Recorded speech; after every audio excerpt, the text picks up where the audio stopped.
Good day, ladies and gentlemen. Today we continue talking about anatomy of cardiovascular system, and topic of our today's lecture is very important. It is functional anatomy of lymphatic and immune system. This topic, of course, very important for your future job and also in connection with our today's pandemic situation with coronavirus infection. This topic will help you to understand mechanisms of body's protection, mechanisms of immunity, and I hope will be very useful for you. And first of all, we have to tell what is the lymphatic system. It's a definition of the lymphatic system. It is a system of the lymphatic capillaries, small and large lymphatic vessels and lymph nodes, which are interplaced in the pathways of the vessels. It provides the drainage of the fluid in the various organs and tissues, together with the veins, and moving of different waste products, bacteria, and other foreign substances. It also participates in lymphopoiesis and immunity. And I can give you one advice to memorizing the members of the lymphatic system. Please look to the red words in this definition, because even if you will remember these red words, you can easily describe practically all members of the lymphatic system. And let's start talking about the functions of the lymphatic system. First function is the function of the drainage. It means the conduction of the lymph from the capillaries to the large veins of the neck. By this way, the fluid from the interstitial space is returned back to the blood circulation. Next function is the keeping of the homeostasis. It means the constancy of the interstitial fluids composition and volume and microenvironments of cells. Next function is formation of the lymphoid elements, in one word, lymphopoiesis, production of lymphocytes, and transport of antigens and antibodies. Next function is the neutralization of the foreign particles and bacteria. That's why we're talking about the lymphatic and immune system together, because these two systems are very close to each other. Next function is the spreading of the malignant cells. The metastasis, spreading of the malignant cells, quite often occurs through the lymphatic pathways. It's because of the morphology of the lymphatic vessels and lymphatic capillaries, and we will talking about that a little bit late. Then is the metabolic function, means the transport of the proteins, enzymes, minerals, and hormones. I will talking about the development of lymphatic system. It starts approximately from the 6th week of embryonic life by the formation of the jugular sacs. The jugular sacs are formed in the place of future jugular veins. Another lymphatic sacs are also formed in the retroperitoneal space and also in the place of future iliac vessels. And then these mentioned lymphatic sacs will give rise in future to the thoracic duct and also to the lumbar trunks. Approximately from the 7th week of embryonic life, the lymphatic trunk, intra and extra organic lymphatic vessels start to develop. Then the lymphatic nodes are formed, and finally the connection in between the lymphatic and venous system will be formed. They thought quite long time these two systems are developed together, but then it was discovered really lymphatic and venous systems are developed differently from each other, and just then the connection in between them will be formed. As I told you before, lymphatic system consists of the lymphatic capillaries, small capillaries starting from the periphery. These lymphatic capillaries then match together and form lymphatic vessels, interrupted on pathway by the lymphatic nodes. Then bigger diameter lymphatic vessels join together and form lymphatic trunks. Finally, lymphatic trunks empty into the lymphatic ducts, and lymphatic ducts return fluid back to venous system. That's why we're talking about the lymphatic system as a component of vascular system, because it also consists of the vessels. So the members of lymphatic system, we'll repeat again, start from the lymphatic capillaries. Then these lymphatic capillaries empty into the intraorganic lymphatic vessels, then to the bigger diameter extraorganic lymphatic vessels, joining together and form collecting lymphatic vessels, then to the lymphatic trunk and lymphatic ducts. About all these members of the lymphatic system we will talking today. First of all, I'd like to remind you the structure of the microcirculatory bed was discovered during one of our first classes. During this class, as you remember, we were talking about the structure of the cardiovascular system and told that all vessels carrying blood from the heart to the organs are known as the arteries, and all the vessels returning blood back from the internal organs and tissues to the heart are known as veins. But in generally, the arteries and the veins, as the blood vessels, have got the common structure. Consist of three main layers: the internal tunic known as the tunica interna, then is the tunica media, and external tunic, which is the adventitial layer. Tunica intima consists of the endothelial cells. Tunica media consists of the elastic connective tissue fibers and smooth muscles, and outer layer is formed by the connective tissue.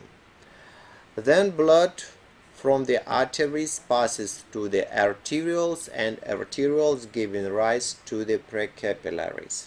Then these precapillaries branching out and form the network of capillaries. The capillaries are absolutely different from the arteries and veins. These capillaries form like the bridge in between the arteries and veins. What's the main difference? These capillaries are the single layer vessels because consist of the endothelial cells layer, and these endothelial cells sitting at the basement membrane. In between the endothelial cells, some gaps, some spaces present, and these spaces permit to exit of the liquid part of blood into the intercellular space or interstitial space, and by this way the exchange is occur.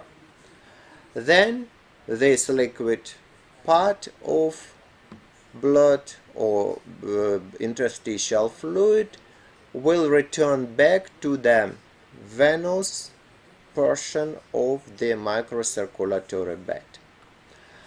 But the problem is metabolic products and products of the cell synthesis include not only the small molecules but some macromolecules like the proteins, like the fat, and so on. These molecules are quite big and cannot pass through the spaces in between the endothelial cells.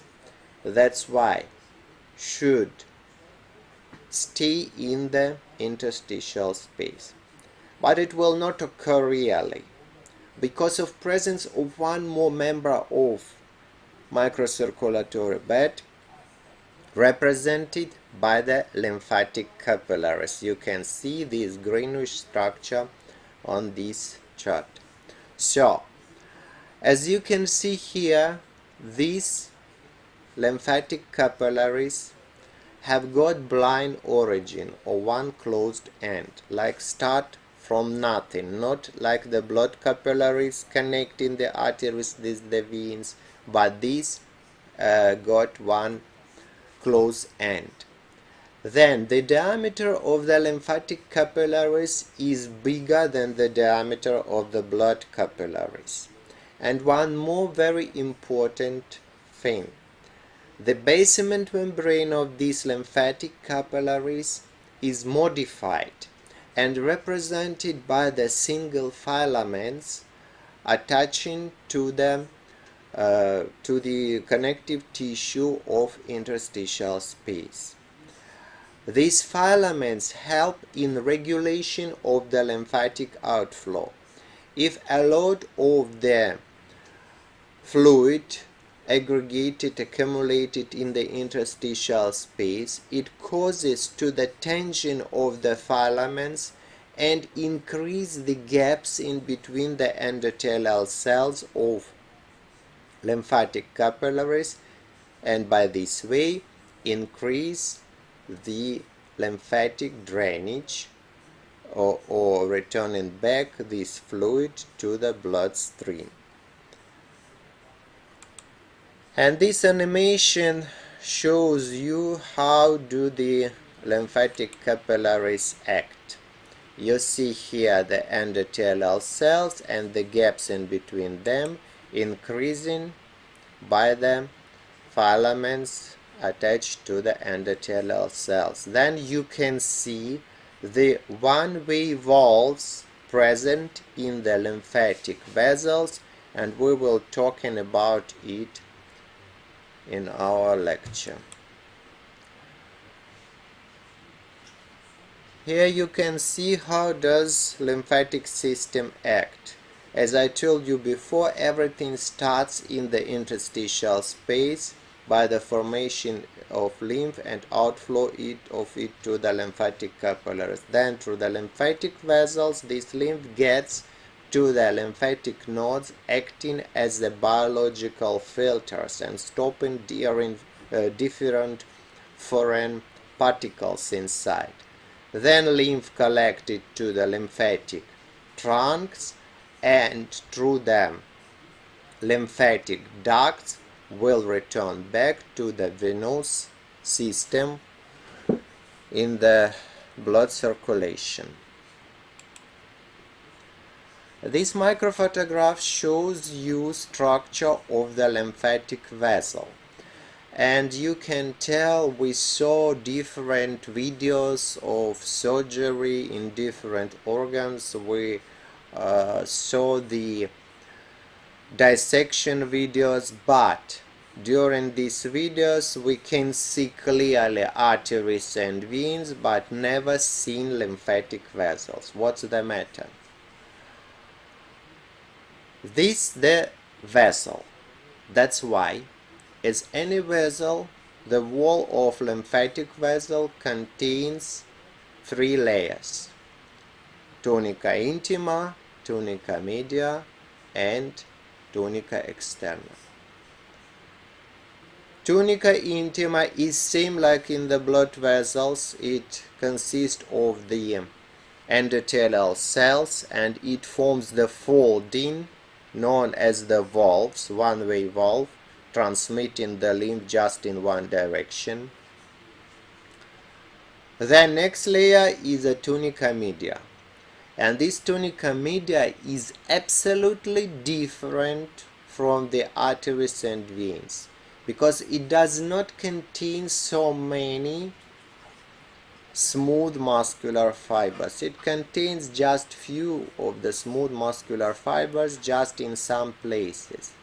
That's why the wall of the lymphatic vessels is much more thinner than in the blood vessels. It is transparent. Inside of the lymphatic vessels is the lymph, which is also transparent fluid. That's why these lymphatic vessels are invisible and could be seen just if we'll paint the lymph by the special paint, or for example during special surgery, if it is necessary to find great lymphatic vessels of abdominal cavity, the patient have to use special lymphatic breakfast containing the fatty products as the milk, the sour cream, and so on.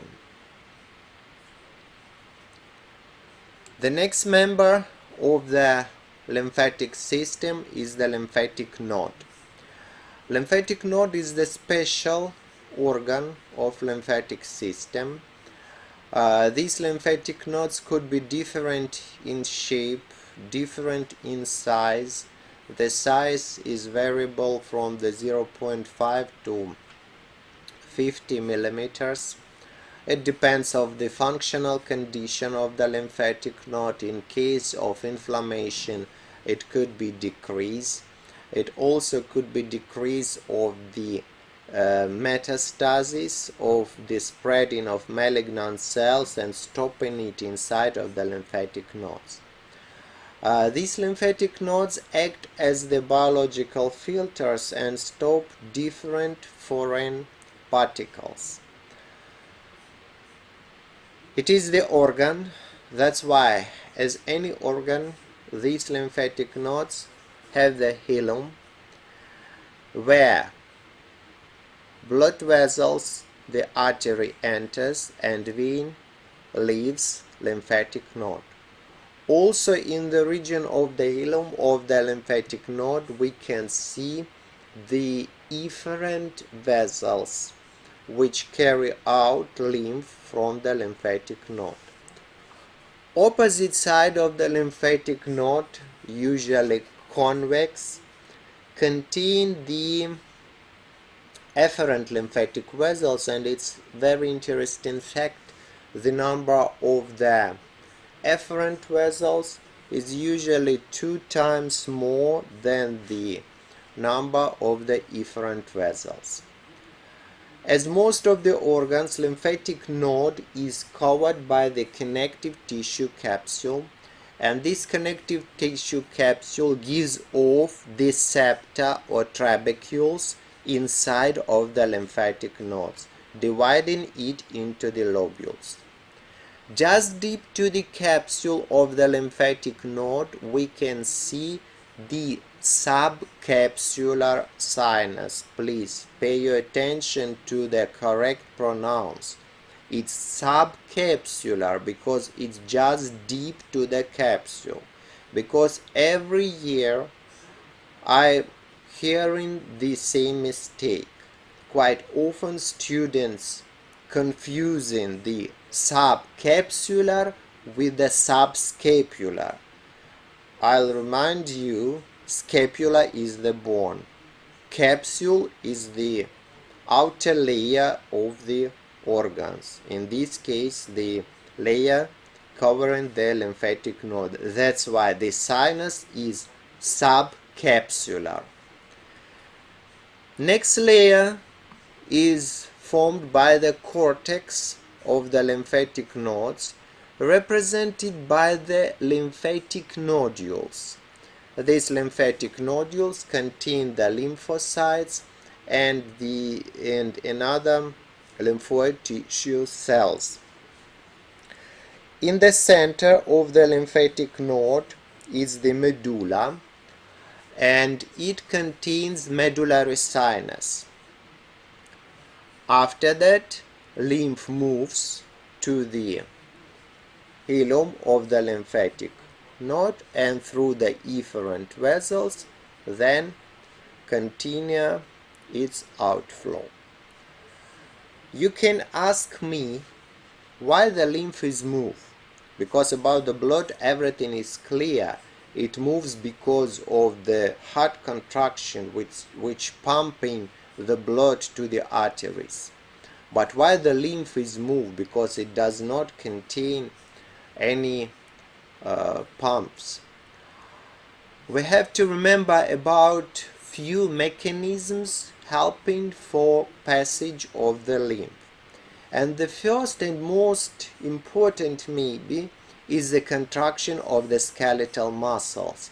It's pumping the lymph from the peripheral parts of the body towards the center. And you all know very nice situation after the long flight, around 8, 9 or 10 hours. If you are sitting without the movements, the swallowing of your foot, of your legs can occur. It's because the lymphatic drainage will be quite poor without the skeletal muscles contraction. The next factor which also helps to the passage of the lymph is the presence in the lymphatic vessels one-way valves. These valves prevent to the backflow of the lymph. One more very important mechanism is the contraction of the diaphragm, because days and nights this muscle continue to contract and like pushing the lymph from the abdominal cavity to the thoracic cavity, while the thoracic duct it makes the massage of the lymph of this thoracic duct. Next mechanism which also helps in the lymph passage is the difference of pressure in the abdominal and thoracic cavity, because in thoracic cavity during the breathing some negative pressure is created which also helps to move the lymph towards the thoracic cavity. And this microphotograph of the lymphatic node which also show you this peripheral pinkish color is the capsule of the lymph node. Then you can see the trabecules or septa inside of passing inside of the lymphatic node. Then this dark blue is the cortex and you see the lymphatic nodules, and inside is the lighter medulla of the lymphatic node. So we were talking about the lymphatic capillaries, lymphatic vessels and lymphatic nodes. And the next very important member of the lymphatic system represented by the lymphatic trunks. There are just 5 lymphatic trunks in the human body, and my advice to you, please remember it, because sometimes, especially during the human anatomy exam, it's very useful. If you have some difficulties to description of them, lymphatic drainage of some specific organ, to survive you, examiner can ask you question, what lymphatic trunks do you remember? That's why I think these 5 is not so difficult to remember. So what are the trunks? As I told, just 5, and most of them, 4 of them are paired and just 1 is unpaired. First one is a lumbar trunk, truncus lumbalis, which carries out lymph from the lower limbs and also the pelvis. Next is the subclavian trunk, also paired, truncus subclavius. It carries out lymph from the upper limbs. Jugular trunk, also paired, in Latin truncus jugularis, and carries out lymph from the head and neck region. Next is also paired bronchomediastinal trunk, truncus bronchomediastinalis, which carries out lymph from the thoracic cavity. And last one, unpaired, is the intestinal trunk. By the way, it is various and quite often could be absent. It is truncus intestinalis, which carries out lymph from the abdominal cavity. In case if this intestinal trunk is absent, the lymphatic vessels of the abdominal cavity can empty directly in the thoracic duct. And so we came to the next member of the lymphatic system, the lymphatic ducts. There are just two lymphatic ducts in the human body, the thoracic duct and the right lymphatic duct. This one thoracic and this one right lymphatic duct. You see, these two are not equal to each other, and a right lymphatic duct, as you can see on this diagram, provides lymphatic drainage just from the 1/4 of the human body, and the last 3/4 of the human body drain lymph into the thoracic duct. Such asymmetry in between the thoracic and the right lymphatic duct was formed in embryonic life during the organs of mediastinum formation. So thoracic duct, it originates in the abdominal cavity in the retroperitoneal space by matching of two lumbar trunks. It occurs approximately at the level of second lumbar vertebra.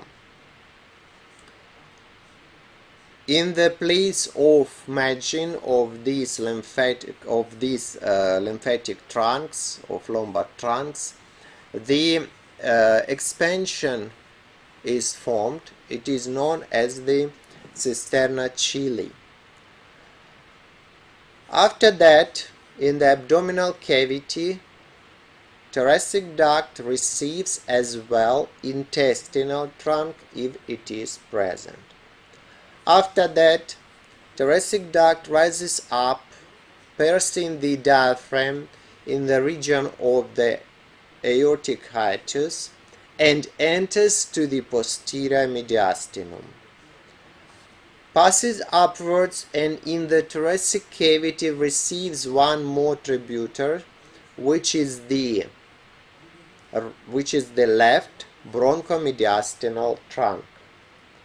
Then exits the thoracic cavity through the superior thoracic aperture and enters to the neck region, where receives left jugular trunk, then curves posteriorly to the left internal jugular vein, receives left subclavian trunk, and empties into the left venous angle, also known as the Pirogov's angle. It's a junction in between the left internal jugular vein and left subclavian vein, so empties in this place. By this way, lymph returns back to the venous system. Right lymphatic duct is much more shorter. It's usually 2 centimeters long, and sometimes it's completely absent. In this case, its tributaries empty into the internal jugular and right internal jugular veins directly. The tributaries of the right lymphatic duct are represented by right bronchomediastinal trunk, right subclavian trunk, right jugular trunk.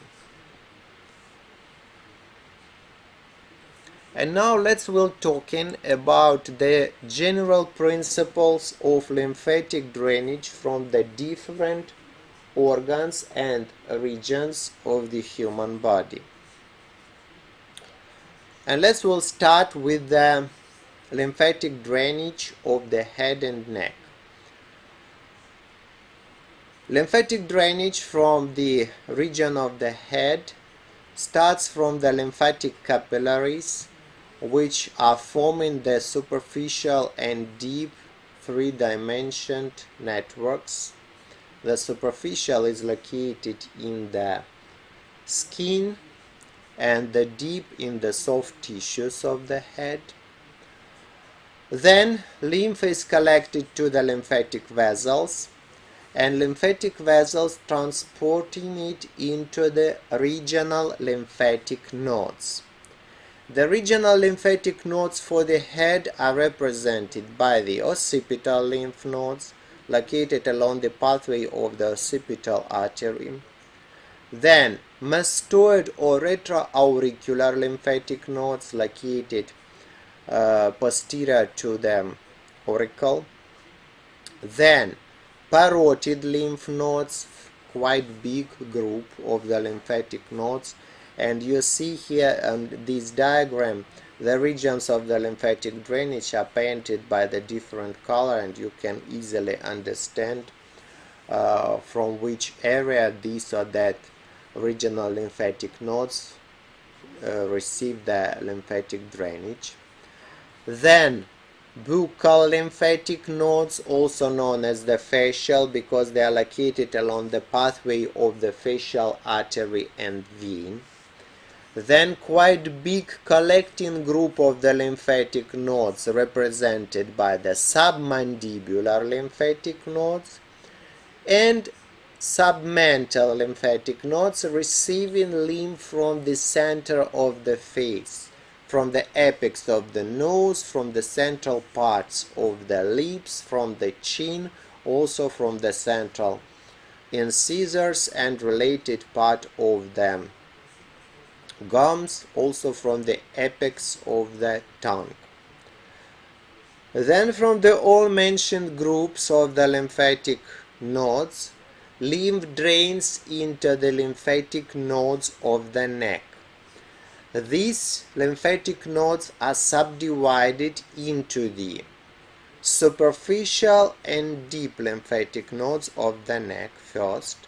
Then deep lymphatic nodes of the neck are also subdivided into the superior deep cervical lymphatic nodes and also the inferior deep cervical lymphatic nodes. Finally, from the cervical lymph nodes, lymph drains into the jugular trunk, as I told you before.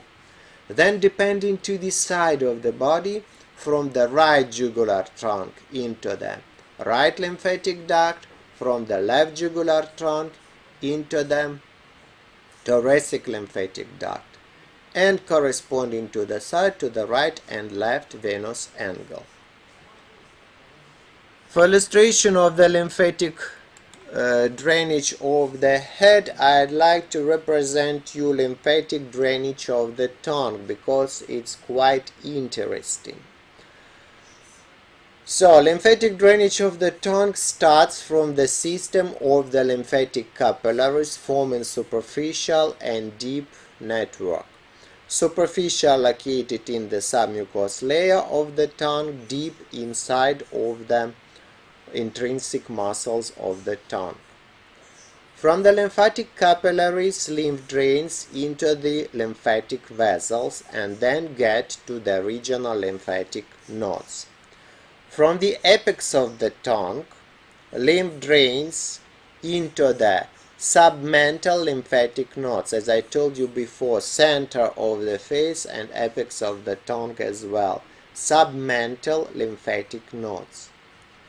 Then from the body of the tongue, from the lateral parts of the body into the submandibular lymphatic nodes, and from the central part of the body into the inferior deep cervical lymphatic nodes.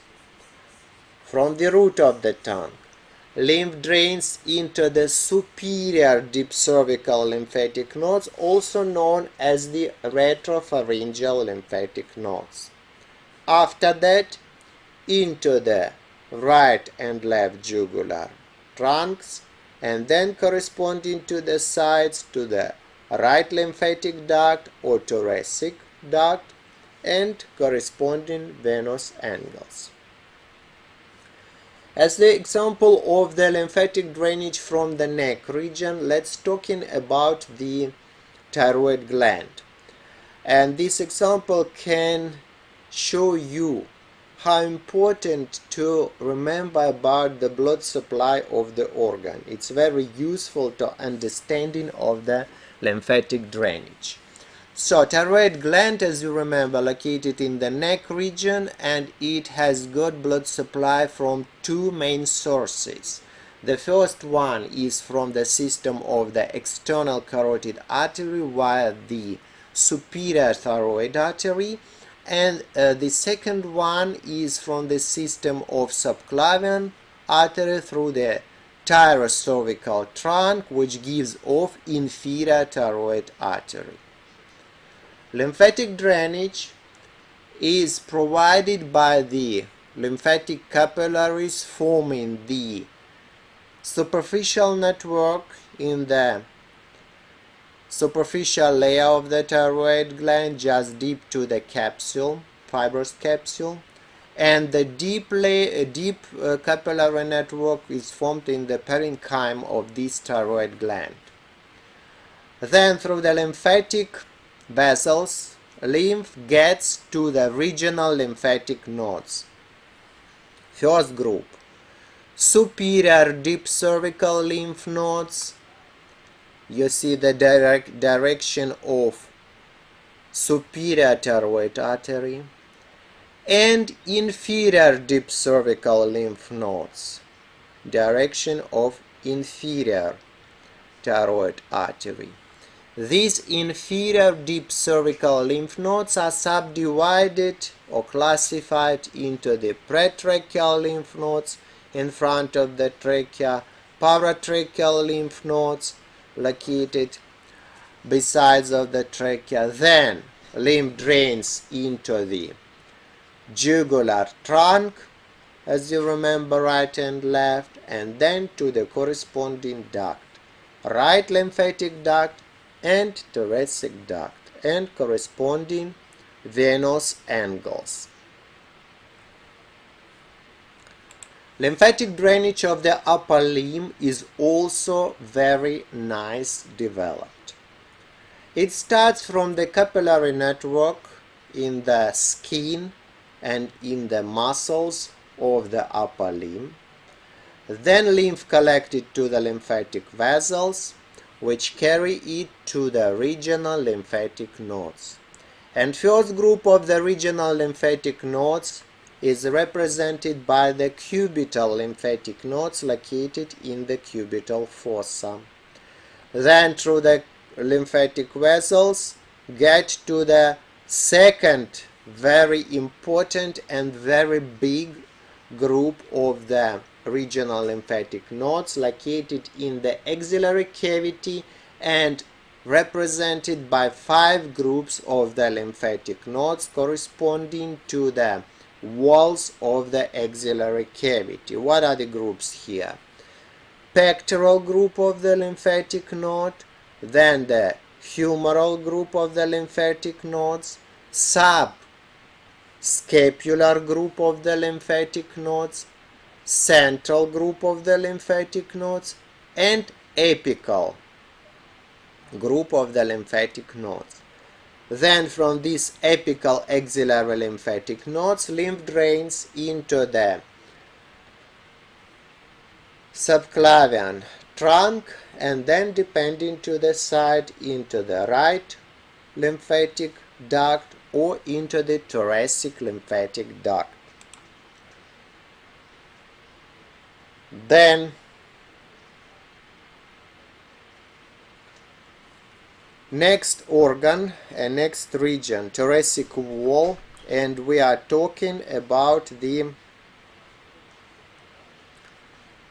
lymphatic drainage of the mammary gland, because it is of course the organ of the thoracic wall, and because unfortunately the problem of the breast cancer is very actual today.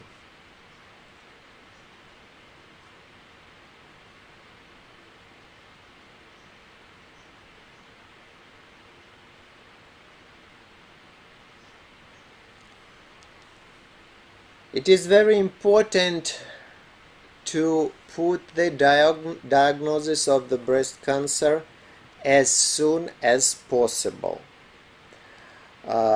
because sometimes the first symptom of the breast cancer is the increase in size of the lymphatic nodes. That's why not only the oncologist or gynecologist but general physician during the general examination of the patient have to check conditions of the lymphatic nodes. Even the diagnosis of the breast cancer starts from the self-examination of the mammary glands, and females have to do it every month. And if we'll found any tumors inside of the breast, any tumors in the axillary cavity, have to attend the doctor to confirm the diagnosis. During surgery, it's very important to remember about the pathways of the lymphatic drainage from the mammary gland, because all lymphatic nodes have to be removed completely. So what are the main pathways? The main pathway of the lymphatic drainage from the mammary gland is usually from the capillaries to the vessels, then to the regional lymphatic nodes. Main direction: axillary lymphatic nodes, especially subscapular. But except this axillary direction, some extra directions present as well. So from the upper quadrants of the mammary gland, lymph can drain into the supraclavicular lymphatic nodes. Then from the middle quadrant can drain into the parasternal lymphatic nodes, and then to the anterior mediastinal lymph nodes.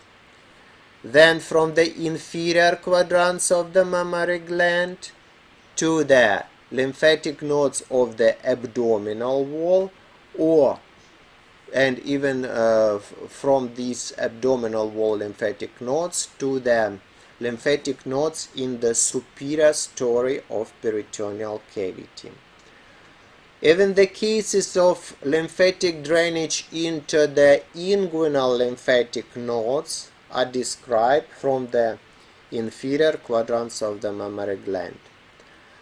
From the middle quadrants of the mammary gland, lymph can also drain to the contralateral mammary gland and axillary lymphatic nodes of opposite side. That's why it's very important to check all these groups of lymphatic nodes in case of mammary gland cancer, breast cancer. Lymphatic drainage from the organs of the thoracic cavity. Let's look to the example of the lungs, because unfortunately the cancer of the lungs occurs quite often as well. First of all, because of the pollution of the environment. Again, starts everything from the lymphatic capillaries. Superficial network is located in the visceral pleura, and deep network in the parenchyma of the lungs. Then lymph drains into the pulmonary lymph nodes located inside of the lungs parenchyma along the pathways of the bronchi. Next group of regional lymph nodes located in the hilum of the lungs and represented by the bronchopulmonary lymph nodes. Next group, in the region of the trachea bifurcation and represented by the superior and inferior tracheobronchial lymph nodes, depending to the location around the trachea bifurcation, inferior and the superior tracheobronchial lymph nodes. Then the paratracheal lymph nodes, and finally to the right bronchomediastinal trunk and left bronchomediastinal trunk. And as we all remember, right bronchomediastinal trunk empties into the right lymphatic duct, then to the right venous angle, and left bronchomediastinal trunk drains into the thoracic duct and then to the left venous angle. Lower limbs. Lymphatic drainage of the lower limbs a little bit similar to the lymphatic drainage of the upper limbs, and again represented by the very developed system of the lymphatic capillaries and lymphatic vessels starting from the foot. Then lymph drains into the regional lymph nodes, and first group of regional lymph nodes located in the popliteal fossa. That's why the name of these lymph nodes, popliteal lymph nodes. Then through the systems of the lymphatic capillaries, lymph gets to the next regional group of lymph nodes located in the inguinal region. These the inguinal lymph nodes, depending to relations to the fascia lata, superficial inguinal lymph nodes, and then deep inguinal lymph nodes. Then lymph drains into the external iliac lymph nodes, then to the common iliac lymph nodes, then to the lumbar trunks, and through the lumbar trunks into the thoracic duct. Pay your attention.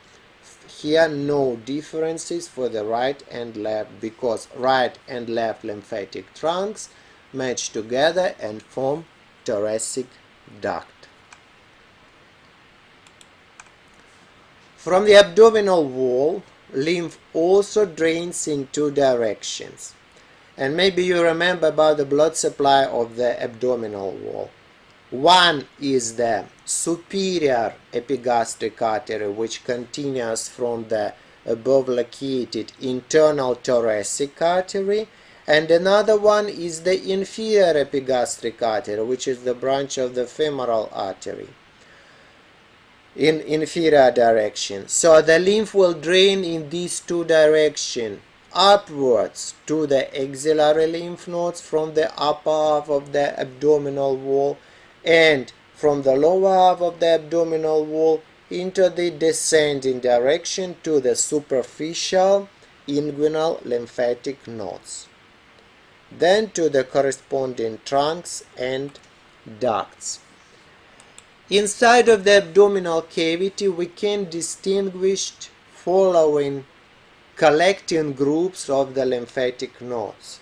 If we're talking about the retroperitoneal space containing paired organs such as the kidney, suprarenal glands, also ureter, and also from the gonads, by the way, lymph drains into the lumbar lymphatic nodes, subdivided into the pre-aortic, para-aortic, precaval and paracaval lymphatic nodes located around the great vessels of retroperitoneal space.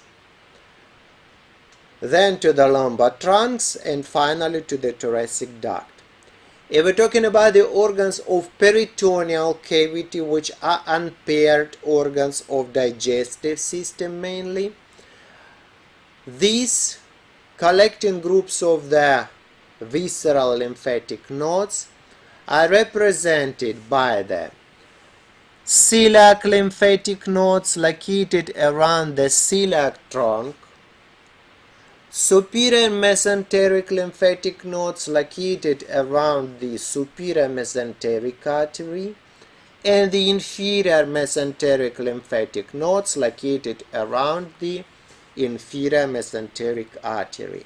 And if you remember the regions of supply by the mentioned arteries, you can easily describe the lymphatic drainage from the organs supplied from the arteries. For demonstration, let's talking about the pancreas. So pancreas, maybe you remember, has blood supply from two main sources: from the system of celiac trunk via the superior pancreatic duodenal artery, and also from the system of superior mesenteric artery via the inferior pancreatic duodenal artery.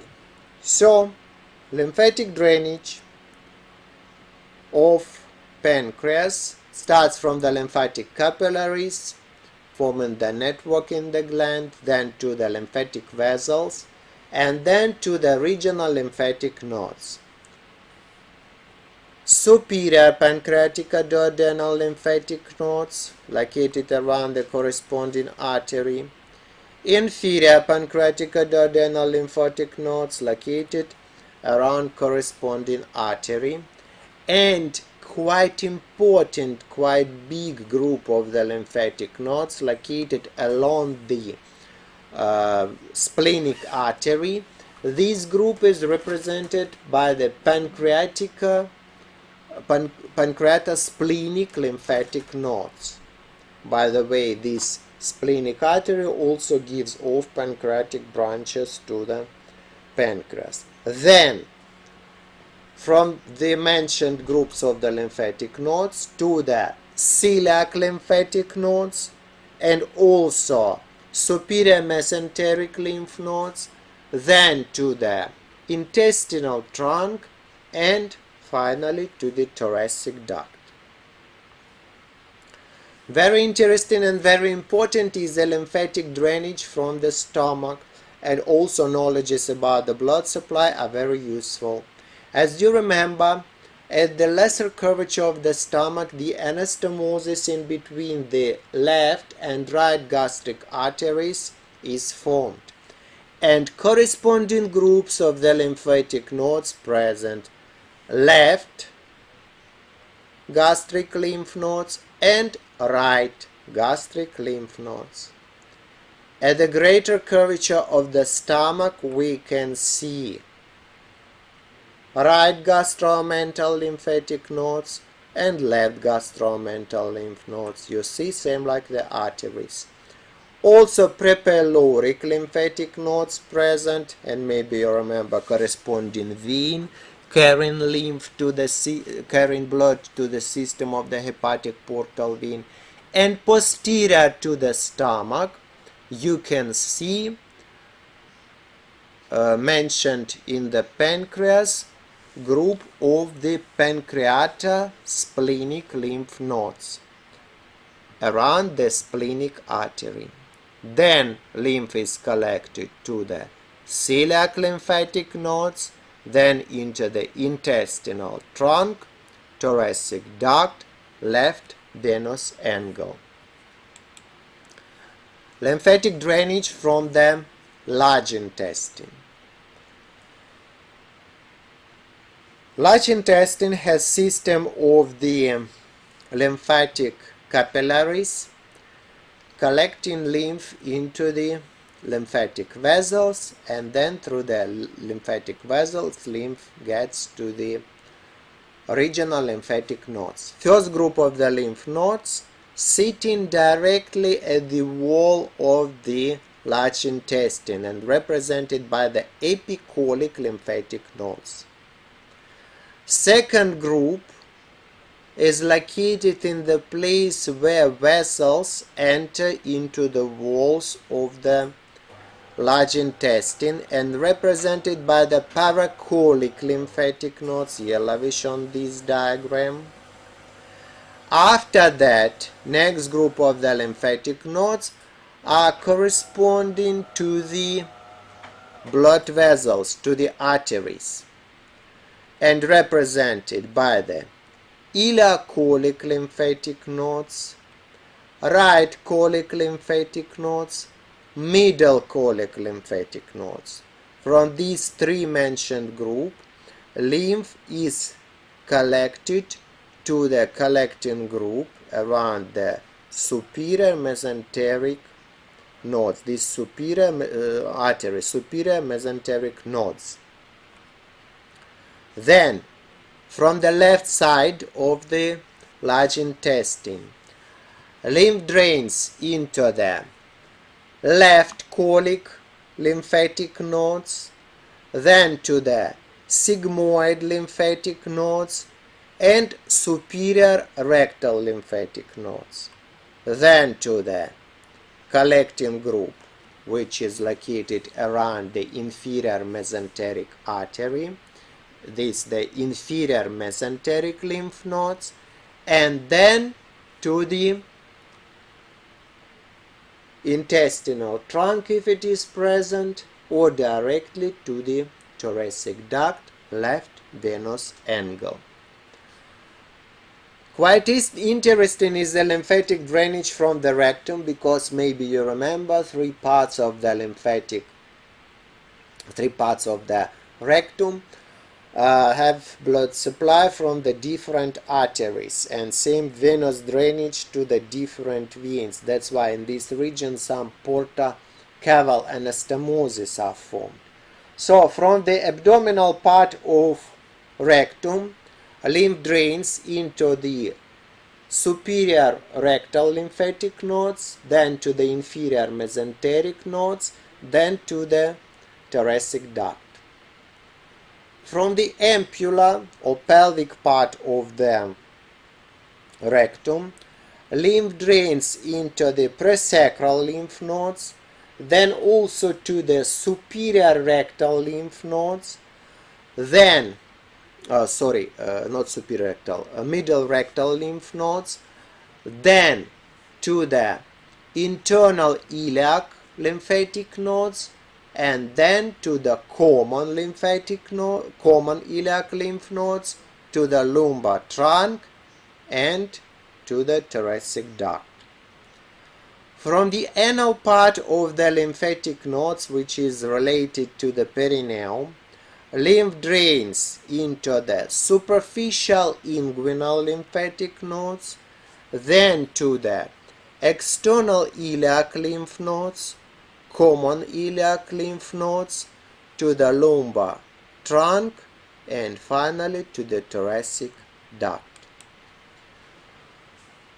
From the external genital organs in males and in the females, lymph drains into the external iliac lymph nodes, then to the first to the superficial inguinal lymph nodes, then to the external iliac lymph nodes, common iliac lymph nodes, then to the lumbar trunk, and to the thoracic duct.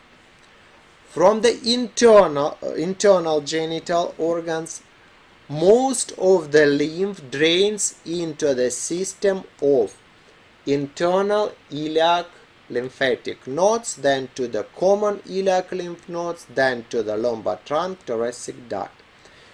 But in the female's body, some interesting pathways present as well, because maybe you remember embryonic development of gonads starts in the lumbar region, and then the process of its descent to the small pelvis will start, and during this descending into the pelvis, the gonads pull the blood vessels, nerves, and also lymphatic vessels from the lumbar region.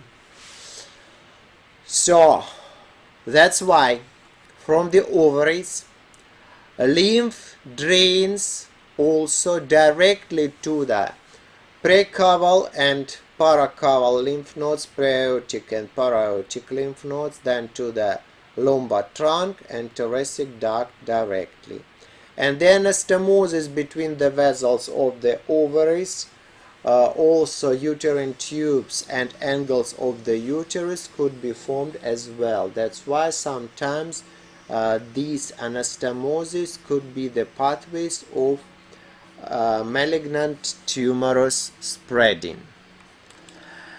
And now we'll start talking about anatomy of immune system. Immune system is very important system of our body which provides the function of immunity. The immunity is the special mechanism of the body's protection against the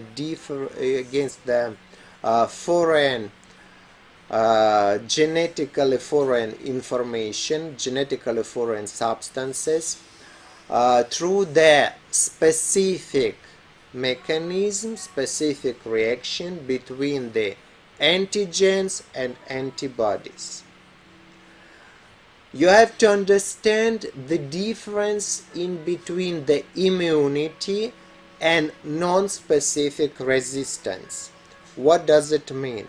Non-specific resistance also protects our body, but it protects our body against absolutely everything. Absolutely everything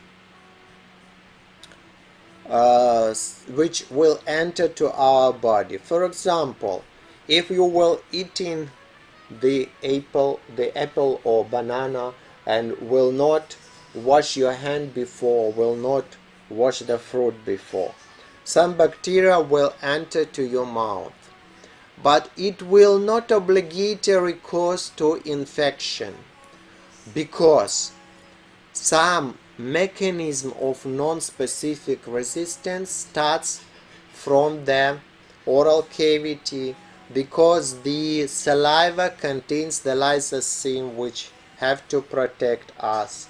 Then these bacteria will enter to the stomach.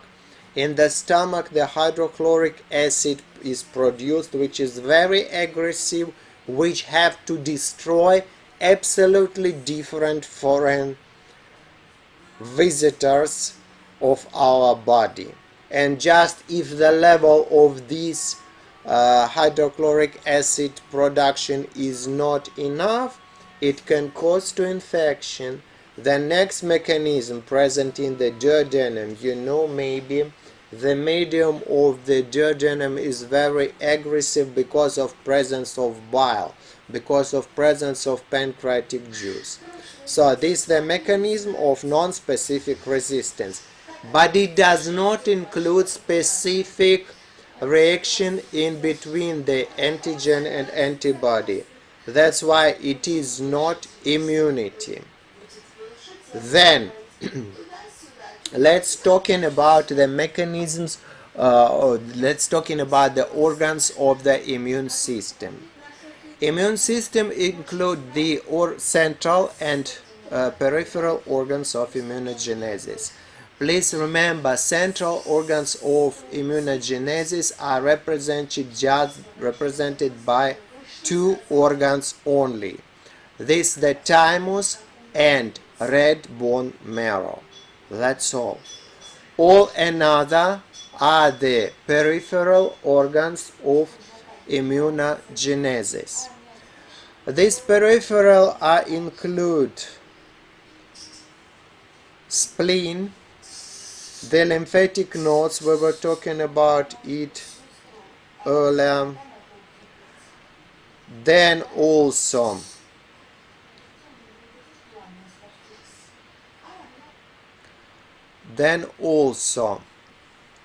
scattered lymphoid tissue represented by the tonsils, by the Peyer's patches, by the vermiform appendix, and so on.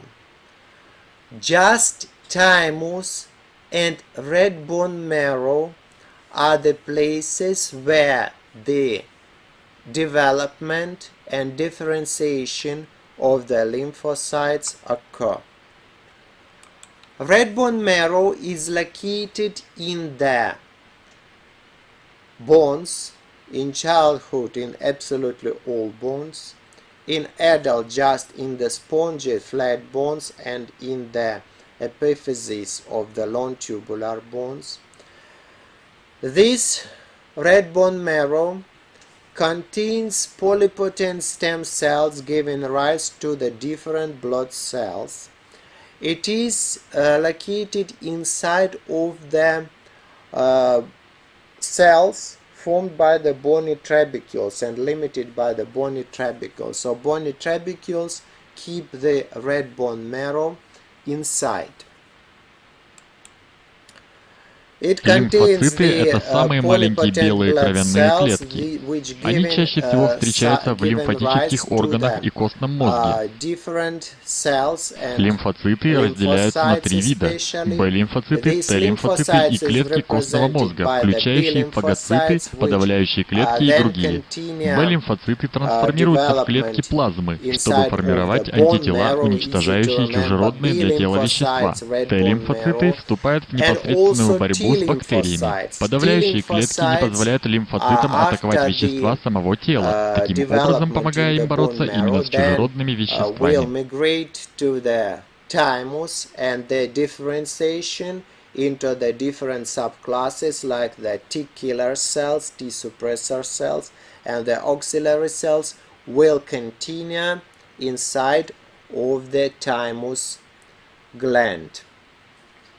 The mechanisms of the immune response start from the phagocytosis, and after the destruction of these foreign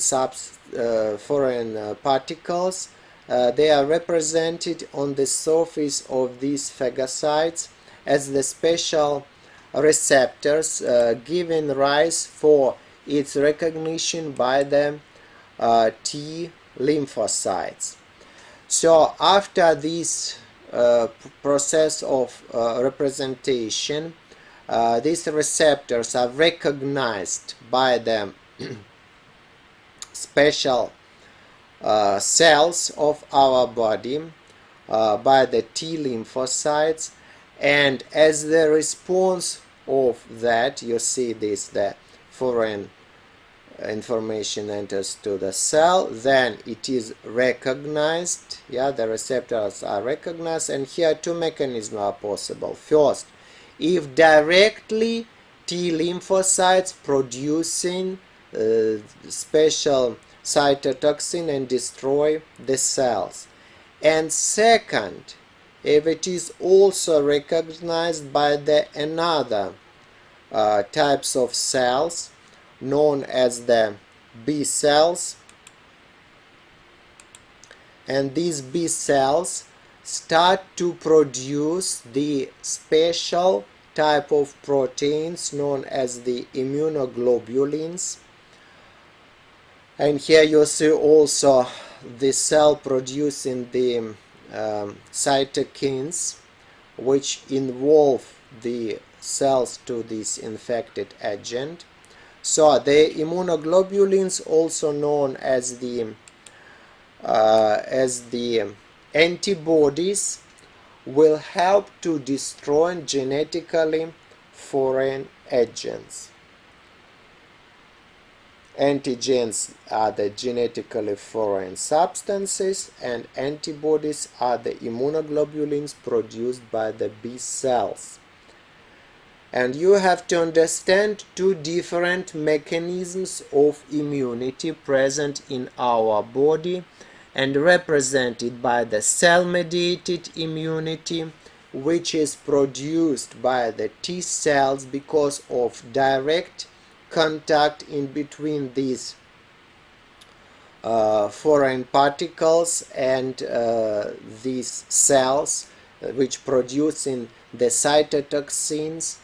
And second mechanism, the humoral immunity, which is produced by the B cells by the production of the immunoglobulins.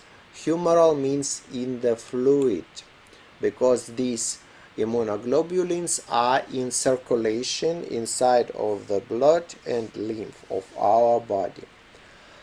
Another very important organ of central organ of immunogenesis is represented by the thymus gland, which is located inside of the thoracic cavity in the superior mediastinum, and it is represented by two lobes which are not equal with each other. You see on this picture, one is usually bigger, another less in size. And it's very interesting, the development of the thymus in a postnatal period. In the newborn, the size, the weight of the thymus is approximately of 10 to 15 grams. Then it gets the weight 25 to 37 grams in age of 14 to 15 years old. So you see it increases approximately 2 times, because it's the period of from the newborn to this puberty is the period of most active formation of immunity. And then till the age of 40 to 50 years old, thymus undergoes gradually degeneration, and its size will, its weight will get just 5 to 6 grams. But it's very important, it continues functioning. That's why during the heart surgery, for example, it's not necessary to remove the thymus like they did before. They thought this is the fat tissue, that's not important, but then it causes to severe problems with immunity, because even in old age it continues functioning, not so active but continuous. Histologically, it consists of the capsule, covered by the capsule outside, which gives off the septum or trabecules separating the lobes of the thymus into the lobules. Inside of these lobules, peripheral part is cortex, and central is medulla. And inside of the trabecules we can see the special epithelial cells producing the thymic hormones. Next organ of immune system, quite big, is the spleen, located in the abdominal cavity, in the peritoneal cavity, and intraperitoneal, covered by the peritoneum. It is projected to the left side of the thoracic wall, in between the 9th and 12th ribs. It has the hilum, where the blood vessels enter to the spleen. These blood vessels are very massive, supplying it by the blood. That's why in case of trauma of spleen, it's very important to put the diagnosis at the time, and then unfortunately the surgery of spleen is hardly possible. That's why usually in case of spleen rupture, it's completely removing the splenectomy have to be performed. Histologically, it consists of the red and white pulp. It is very nice supplied by the blood vessels, by the capillaries, the sinusoids, similar to the capillaries inside of the liver. And spleen is very important in embryonic life. It participates in hematopoiesis. In the postnatal period, it's very important for selection of the blood cells. It destroys the old, especially red blood cells like the erythrocytes, and send it to the liver, where the hemoglobin of these destroyed erythrocytes will transform into the bilirubin and released with the bile from the body.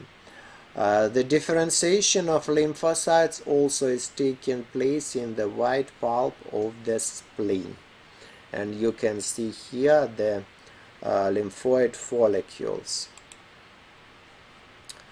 Lymphoid tissue, as you remember, nice present in the walls of the gastrointestinal tract and represented by the solitary lymphoid follicles and also by the aggregated lymphoid follicles or pairs patches. A lot of the lymphoid tissue present in the walls of the vermiform appendix. That's why it's not rudimentary organ and it is prohibited to remove it without the inflammation. Just in case of acute appendicitis it has to be removed, but without the disease its removing is prohibited. That's all I'd like to tell you today. Thank you very much for your attention. Good luck to you. Take your care. Bye bye.